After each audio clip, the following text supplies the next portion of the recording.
Boss 7 fame పల్లవి ప్రశాంత్ షోలో గెలిచిన తర్వాత చాలా హడావిడి చేశాడు. దీంతో పోలీసులు అరెస్ట్ చేసి జైల్లో పెట్టారు. తాజాగా బెయిల్ పై బయటకు వచ్చాడు. ప్రతి ఆదివారం జూబ్లీ హిల్స్ పోలీస్ స్టేషన్ కి వచ్చి వెళ్లాలని కండిషన్ పెట్టిన పోలీసులు కొన్నాళ్ల వరకు ఇంటర్వ్యూస్ లాంటివి ఏమీ ఇవ్వకూడదని కూడా చెప్పారు. ఇదంతా పక్కన పెడితే ఈ రైతు బిడ్డ తనకు జరిగిన విషయంపై కొంతమందిపై రివెంజ్ తీసుకోబోతున్నట్లు టాక్ అయితే వినిపిస్తోంది. రైతు బిడ్డ అనే ట్యాగ్ తో బిగ్ బాస్ 7 షోలో పాల్గొన్న పల్లవి ప్రశాంత్ ఎలాగైతేనే విజయమైతే సాధించాడు.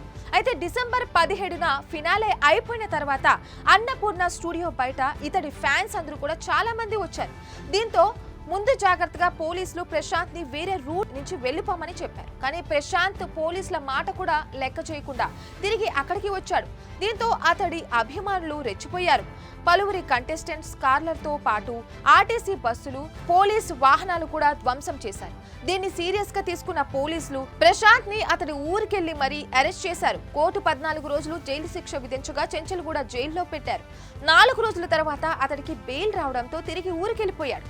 ఇదంతా పక్కన పెడితే ఫినాలే అయిపోయిన తర్వాత ప్రశాంత్ ఇంటర్వ్యూ కోసం ప్రయత్నించగా తన ఊరికొస్తే ఇంటర్వ్యూ ఇస్తానని చెప్పినట్లు కొన్ని వీడియోలు వైరల్ అయ్యాయి.